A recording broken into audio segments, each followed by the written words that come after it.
Hello and welcome to Indus News, live from Islamabad. I am Muneeb Ahmed with the news of this hour. Let's begin with the headlines first.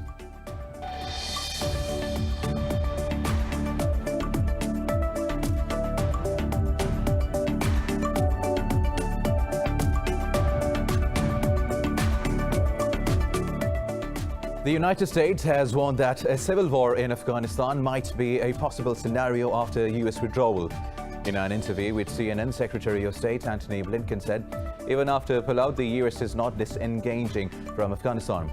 Earlier, U.S. Envoy Zalmay Khalilzad said the U.S. and its allies will sanction the Taliban if they pursue military takeover of Afghanistan.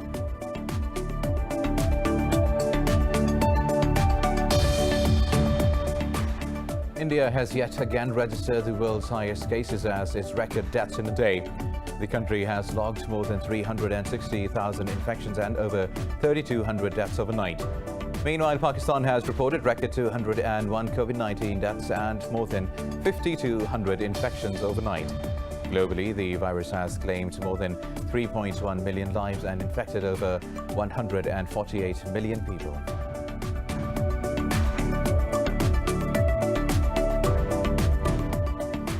The European Parliament has voted in favour of the post-Brexit trade deal between Britain and the European Union. In a tweet, European Commission President Ursula von der Leyen said the deal's faithful implementation was crucial.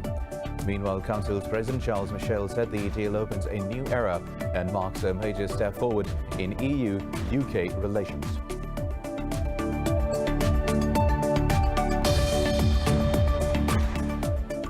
Saudi Arabia's Crown Prince Mohammed bin Salman says Riyadh wants good ties with Tehran, but its negative behavior continues to be a problem. In an interview with Al Arabiya, the prince said Riyadh is working with the world to find solutions to issues like Iran's nuclear and missile program. The Crown Prince also renewed Riyadh's offer for a settlement with Yemen's Houthi rebels. Meanwhile, Riyadh says its air defenses have destroyed a Houthi drone launched towards the kingdom.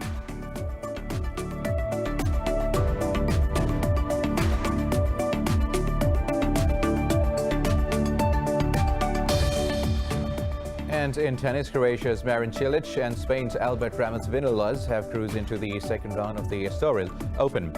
Cilic beat Spaniard Carlos Alcaraz Garcia 6-3, 1-6 and 6-4, while Vinolas downed compatriot Fernando Verdasco 6-3 and 6-3 to advance ahead.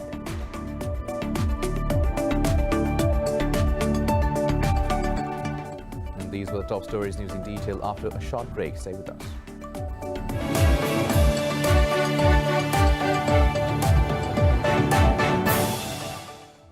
Welcome back. Now let's have the news in detail. The United States has warned of the possibility of a civil war in Afghanistan after the withdrawal of coalition troops. In an interview with CNN, Secretary of State Antony Blinken said, "No one is interested in another war, especially the Afghan people."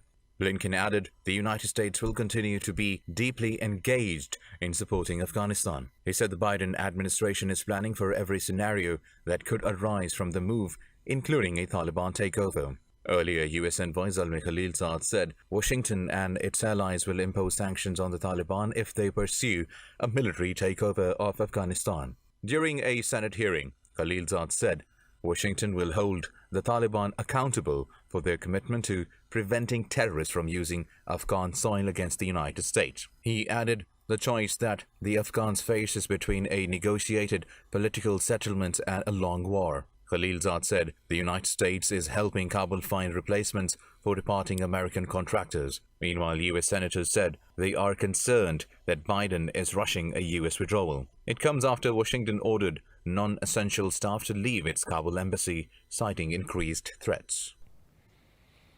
Now, India has yet again registered the world's highest cases and its record deaths in a day. The country has logged more than 360,000 infections and over 3,200 deaths overnight. Globally, the virus has claimed more than 3.1 million lives and infected over 148 million people. More about the coronavirus in this report.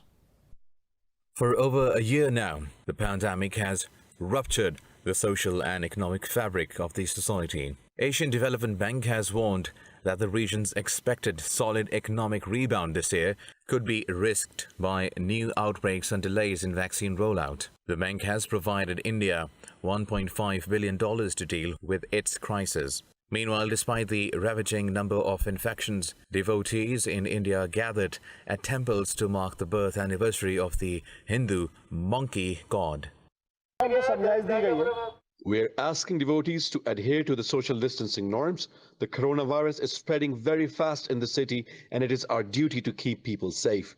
So we are announcing on the loudspeakers and asking devotees to offer prayers at their homes and do not crowd the temples. Over in Europe, Ukraine has acquired a $90 million loan from the World Bank to procure vaccines. Belgium has tightened its travel ban on Brazil, India and Southern Africa. Meanwhile, in the US, President Joe Biden says fully vaccinated Americans do not need to wear masks during outdoor activities when there is no crowd. While we still have a long way to go in this fight and a lot of work to do in May and June to get us to July 4th, we've made stunning progress because of all of you, the American people. In South America, Brazil's Senate has opened an inquiry into the government's handling of the COVID-19 pandemic. The country reported 3,086 more deaths, bringing the total to over 395,000. Meanwhile, Pakistan has reported its record single-day deaths from COVID-19 as 201 people lost their lives overnight. The Health Ministry says the countrywide death toll has now reached to 17,530. It said nearly 5,300 more people tested positive overnight. The caseload has crossed 810,000, out of which more than 704,000 have recovered. The ministry said there are over 88,000 active cases in the country. The country's coronavirus positivity rate stands at 10.7%. Planning Minister Asad Umar says daily vaccinations in the country crossed the 100,000 mark yesterday. So far, more than 2 million people have been vaccinated in Pakistan. Now, the European Parliament has formally ratified a post-Brexit trade deal between the United Kingdom and the European Union. Lawmakers cleared the trade and cooperation agreements by 660 votes to 5, with 32 abstentions. In a tweet, European Commission President Ursula von der Leyen said the deal's faithful implementation is crucial. Meanwhile, Council's President Charles Michel said the deal opens a new era and marks a major step forward in European Union and United Kingdom relations. British Chief Negotiator David Frost said the vote allows to focus on the future. The deal sets up a relationship of zero tariffs and zero quotas on goods traded between the European bloc and the UK. Despite today's approval, some Brexit tensions remain, including a French threat of retaliation against the UK over new fishing restrictions. Saudi Arabia's Crown Prince Mohammed bin Salman says Riyadh wants good ties with Iran, but its behavior continues to be a problem. In an interview with Al Arabiya, the Crown Prince said Riyadh is working with the world to find solutions to issues like Iran's nuclear and missile program. The Crown Prince highlighted the extremism threats posed to the kingdom as he renewed Riyadh's offer for a settlement with Yemen's Houthi rebels. He expressed hopes that Houthis will accept the dialogue call to reach solutions. Meanwhile, Arab coalition fighting in Yemen said its air defenses destroyed an armed Houthi drone launched towards the Saudi city of Khamis Mushaid. The coalition also refuted claims that Houthis have made advances in Yemen's oil-rich Marib province against Yemeni forces. United Nations Special Envoy for Yemen, Martin Griffiths, has also called on the rebels to halt their Marib offensive. Houthis have rejected a Saudi peace plan while the heavy fighting rages on in Marib. Moving on now, the United States says its naval ship fired warning shots after 3 vessels from Iran's Islamic Revolutionary Guard Corps Navy came close to it in the Gulf. This is the second incident in as many days that the two sides have had a close encounter in the international water. In a statement, the U.S. military said the Firebolt issued multiple warnings via bridge-to-bridge radio and loud hailer devices. It added the crew fired the warning shots after the vessels continued their close-range maneuvers. However, they moved away to a safe distance from the U.S. vessel following the shots. The military added the US is not the aggressor, but it will conduct effective defensive measures when necessary. Now, the US and Israel have agreed to form a working group focused on what they called threats posed by Iran's drones and missiles. This comes after US National Security Advisor Jake Sullivan and his Israeli counterpart Meir Ben-Shabbat held a meeting in Washington. The diplomats accused Iran of providing drones and precision-guided missiles to its allies. The White House said both sides agreed on the significant threat posed by Iran's behavior in the Middle East. The meeting comes on the same day the world powers and Iran began a third round of talks in Vienna over the 2015 nuclear deal, where Tehran's chief negotiator Abbas Araghchi has once again stressed that all sanctions against Iran must be lifted.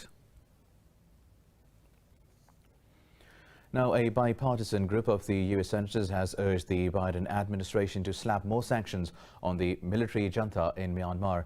This includes choking revenues to a state energy company over its coup and violent crackdown on protesters.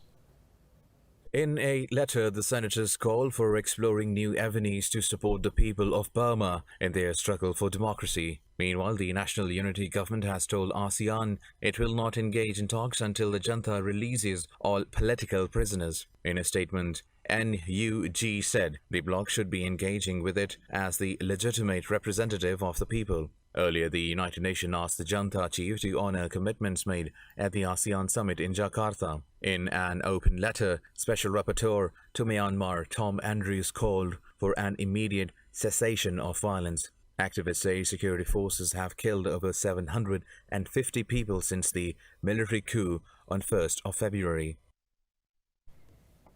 Moving on now, the United States says an open dialogue with Russia will benefit the bilateral relations between the two countries. U.S. Secretary of State Antony Blinken made the remarks in an interview while commenting on a possibility of a U.S.-Russian summit. Blinken said Washington counts on a more stable and predictable relationship between the two countries. He said both sides are exploring the possibility of a proposed summit and talking about its timing. The top diplomat added the U.S. is ready to respond if Russia continues to engage in aggressive or reckless actions. This comes a day after Moscow said the actions by the U.S. and the NATO allies in Europe are contributing to an increased military threat. Now, Australia has announced to spend $580 million to upgrade 4 military bases in Asia Pacific and expand war games with the United States. In a press briefing, Prime Minister Scott Morrison said Australia is in a position to always protect its interests. He said Australia must expand its military assets in the Northern Territory to be able to respond to tensions in the Asia Pacific region. Morrison said Canberra's objective is a free and open Indo-Pacific to ensure a peaceful region. The upgradation plan is set to begin this year and be finalized by 2026. Essential upgrades made to these 4 key military training areas, simulation for battle space, the use of new technology and medical facilities, particularly at Bradshaw, which will enable that world-class facility to be the best in the Southern Hemisphere and providing the training opportunities that our Defence Forces need to be at the top of their game. Well, the announcement comes amid Australia's increasingly bitter diplomatic and trade spat with China. Now, the U.S. Capitol has been put on alert ahead of President Joe Biden's first address to a joint session of the Congress today. The attendees will be a fraction of the hundreds of who typically attend to allow for social distancing amid the COVID-19 pandemic. The event is officially designated as a National Special Security event with the Secret Service in charge of the security. The authorities have asked the Pentagon to authorize the National Guard contingent to assist the local police. Meanwhile, House Speaker Nancy Pelosi says she is confident about the security for Biden's speech. Some 2,200 armed National Guard troops are guarding the Capitol building since the January 6 riots. Now, in the U.S. state of North Carolina, lawyers for the family of Andrew Brown Jr. say an independent autopsy shows he died from a shot to the head. The 42-year-old black man was killed by sheriff's deputies during an attempted arrest in Elizabeth City. The lawyers held a news conference to release the findings of the autopsy.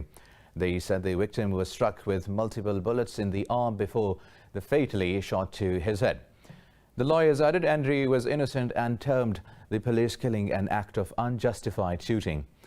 The FBI says it is opening a federal civil rights investigation into the shooting. Meanwhile, one person was killed and 4 others wounded after a gunman opened fire at a group outside an apartment complex in Virginia. More news coming up in this news bulletin after a short break. Stay with us.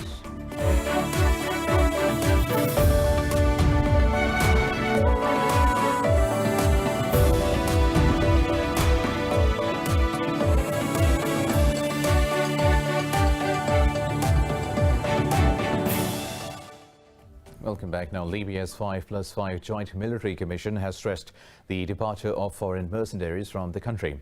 The Military Commission held a meeting in the coastal city of Sirte. The Libya's Presidential Council head Mohammed Al-Menfi and UN Special Envoy Jan Kubis also attended the meeting. In a statement, the Council said the participants discussed the opening of the coastal road along the north of Libya. The Council added several security points have been established in the area. The statement read, Al-Menfi confirmed the government will allocate an amount of money to support the opening of the road. Now, the UN has warned that a record 29 million people in 6 countries of the Sahel region are in dire need of humanitarian assistance. Office for Coordination of Humanitarian Affairs said as the Sahel crisis prolongs, an entire generation of children is at risk. In a statement, it said the number of violent attacks increased 8-fold in the central Sahel and tripled in the Lake Chad basin. The agency said hunger jumped by almost a third in West Africa to the highest levels in the best part of a decade. The UN body urged more funding to address the situation in Burkina Faso, Cameroon, Chad, Mali, Niger and Nigeria. Violence by armed groups and national armies backed by international partners have marred the region in recent years. Now, Nigeria has called on the United States to move its military headquarters overseeing Africa from Germany to the continent. President Muhammadu Buhari held a virtual meeting with U.S. Secretary of State Antony Blinken. He said the relocation of the U.S. Africa Command will better tackle growing armed violence in the region. Buhari cited growing security challenges in West and Central Africa, the Gulf of Guinea, the Lake Chad region and the Sahel. He said the support of strategic partners like the United States cannot be overstated. The president also welcomed the U.S. decision to repeal visa restrictions on Muslim and African countries. Moving on now, China says Japan must revoke its decision to release contaminated water from the Fukushima nuclear power plant. At a press briefing, Foreign Ministry spokesperson Chao Lijian asked Tokyo to apologize for its plans. Chao was responding to Japan's objections on his tweet that criticized the plan. Japan said it was logging a forceful protest and seeking the tweet's removal through diplomatic channels. Earlier, China said the IAEA will invite Beijing to participate in a monitoring of Fukushima water release. Beijing and Seoul have lodged grave concerns over Japan's plans to release over 1.2 million tons of contaminated water into the Pacific Ocean. Now, an earthquake of magnitude 6.4 has struck India's northeastern state of Assam. The U.S. Geological Survey said the quake hit at a depth of 34 kilometers. According to local media, the quake caused extensive damage to buildings and cracked open roads. Strong tremors also struck other northeastern areas and the neighboring mountainous regions of Bhutan. However, no casualties have been reported so far. Now, a man in the Philippines has set a unique world record by collecting thousands of fast food chain toys. Let's find out more in this report. From the age of 5, Filipino graphic artist Percival Lugu has had passion for collecting toys from fast food restaurant chains. Now, nearly 5 decades later, the 50-year-old has about 20,000 toys packed from floor to ceiling in his home. He holds a Guinness World Record since 2014 when his collection reached more than 10,000 items. As far as I can remember, when I was still a kid, I've already been collecting toys. Not necessarily the fast food toys that I have right now. But I remember having all the toys, playing with them, of course. But then I really take good care of them. And then, as a young kid, I've already known myself to be putting them on display, on cabinets. Lugu, who lives in Apalit in Pampanga, a province northwest of Manila, built his home especially to house his collection. In the future, I wanted to have a museum of some sort for this fast food toy collection. And I remember many times when my friends come over and see some of the toys here, they would exclaim "Oh, I used to have that toy and I used to play around with it." So I guess if eventually this museum will open, this will also give them a chance to revisit their own childhood memories. His dream now is to eventually put his collection on display for the public. Lugu has always played with the toys, but even as a child took good care of them and put them on display. He likens the excitement that getting new toys gives him to Christmas morning.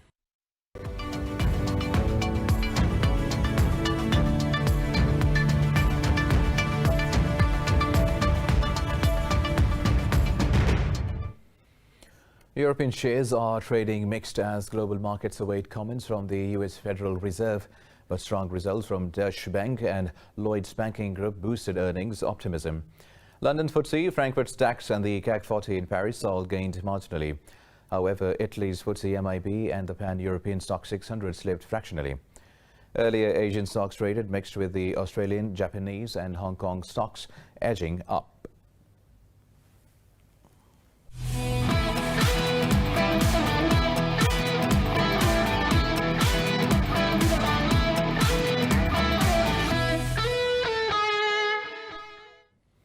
Wimbledon organisers have announced that the Grand Slam will become a 14-day tournament from 2022.